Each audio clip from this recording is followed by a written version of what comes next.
Shalom, bertemu lagi dengan saya, dan dalam pertemuan kita kali ini kita akan membahas satu topik di bawah judul bebas dari hukuman. Saudara, dalam kehidupan sehari-hari kita seringkali merasa terbelenggu oleh rasa bersalah dan takut akan penghakiman. Seiring dengan kesadaran kita terhadap kelemahan dan dosa-dosa kita, muncul kerinduan untuk hidup dalam kedamaian dan pembebasan. Dalam Roma pasal 8 ayat 1 berkata, "Demikianlah sekarang tidak ada penghukuman bagi mereka yang ada di dalam Kristus Yesus." Saudara, ayat ini mengingatkan kita akan anugerah Allah yang luar biasa, yang bukan hanya memberikan pengampunan, tetapi juga membebaskan kita dari hukuman. Dalam Kristus, kita tidak lagi terbelenggu oleh dosa-dosa masa lalu kita atau takut akan penghakiman. Ini adalah undangan untuk hidup dalam kebebasan yang sejati, bebas dari rasa bersalah dan ketakutan yang membebani. Saudara, dalam Roma pasal 8 ayat 1 ini memberikan beberapa hal penting yang perlu kita renungkan. Pertama adalah konsep penghukuman. Dalam ayat ini, Paulus menyatakan bahwa tidak ada lagi penghukuman bagi mereka yang ada di dalam Kristus Yesus. Kata penghukuman dalam bahasa Yunani, kata krima, memiliki arti penilaian yang menghasilkan hukuman atau vonis yang bersifat negatif dan final. Dalam konteks ini, penghukuman yang dimaksud bukan hanya sekedar penilaian moral, tetapi juga hukuman atas dosa yang mengakibatkan keterpisahan dari Allah. Dengan kata lain, penghukuman ini adalah dampak dari dosa yang secara teologis telah memutuskan hubungan manusia dengan Allah sejak kejatuhan Adam dan Hawa.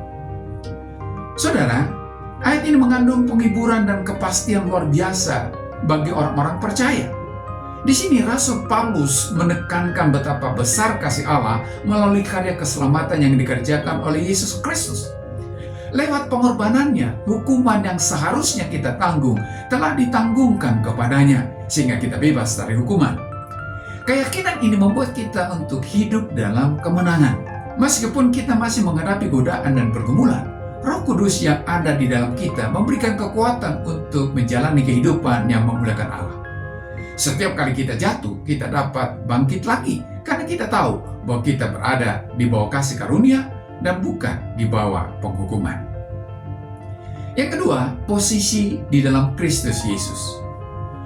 Frasa di dalam Kristus dalam bahasa Yunani, en Christos, menunjukkan posisi spiritual atau hubungan seseorang yang telah bersatu dengan Kristus Yesus. Frasa di dalam Kristus adalah inti dari status baru orang percaya. Dalam tulisan-tulisan Paulus, di dalam Kristus merupakan identitas baru dan posisi yang diberikan kepada orang percaya melalui iman. Hal ini berarti bahwa mereka yang percaya kepada Yesus tidak hanya percaya secara intelektual, tetapi juga menyatu dengannya. Menjadi di dalam Kristus berarti menerima karya penebusannya di kayu salib, di mana dosa-dosa manusia ditebus. Dengan demikian, orang percaya hidup dalam status baru yang bebas dari penghukuman dosa, bukan berdasarkan usaha manusia, tetapi melalui karya Kristus. Ayat ini mengingatkan kita bahwa kita yang di dalam Kristus tidak lagi berada di bawah penghukuman dosa. Melalui pengorbanan Yesus, kita telah dibebaskan dari hukuman dan kutuk dosa yang seharusnya kita tanggung. Pengampunan ini bersifat kekal dan sempurna, sebab didasarkan kepada karya Yesus, bukan pada perbuatan kita. Hidup di dalam Kristus berarti hidup dalam kebebasan dari rasa bersalah yang membelenggu kita, dan dengan demikian kita tidak lagi dihakimi oleh dosa-dosa masa lalu. Yang ketiga, makna sekarang. Kata sekarang dalam bahasa Yunani, nun, memiliki arti sekarang atau saat ini. Hal ini menunjukkan suatu transisi dari keadaan yang menandakan perubahan kondisi yang terjadi setelah seseorang menerima Kristus sebagai Tuhan dan Juru Selamat. Jika sebelumnya manusia hidup di bawah kuasa dosa dan berada dalam penghukuman karena ketidakmampuannya mentaati hukum Taurat secara sempurna, maka sekarang mereka bebas dari penghukuman tersebut. Ini adalah titik balik dari kondisi manusia di bawah dosa kepada kebebasan dalam Kristus. Di sini Paulus ingin menunjukkan bahwa karya penebusan Kristus membawa pembaruan radikal dalam hubungan manusia dengan Allah. Yang keempat, keselamatan berdasarkan kasih karunia.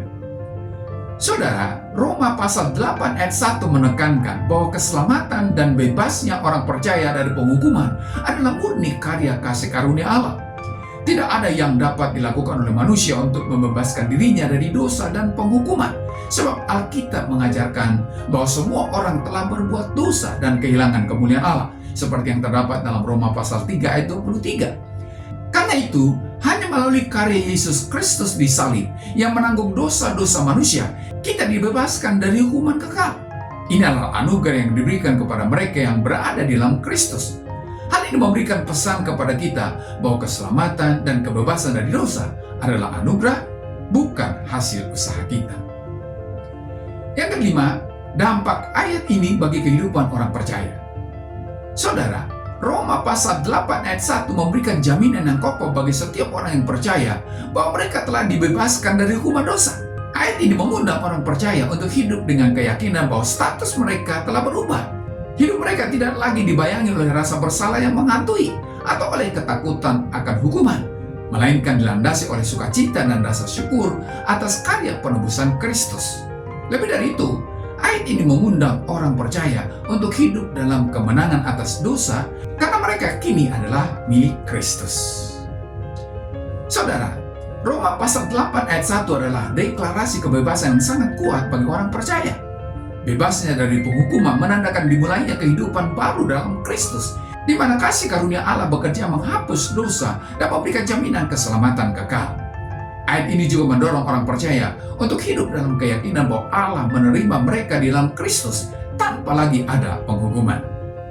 Oleh karena itu, marilah kita hidup dalam kebebasan dan kasih Allah, mengingat bahwa tidak ada lagi penghukuman bagi kita yang percaya kepada Yesus Kristus.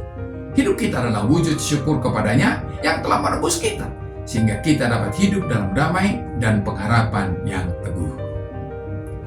Sampai di sini pertemuan kita kali ini, dan kita akan lanjutkan di lain kesempatan. Terima kasih dan shalom.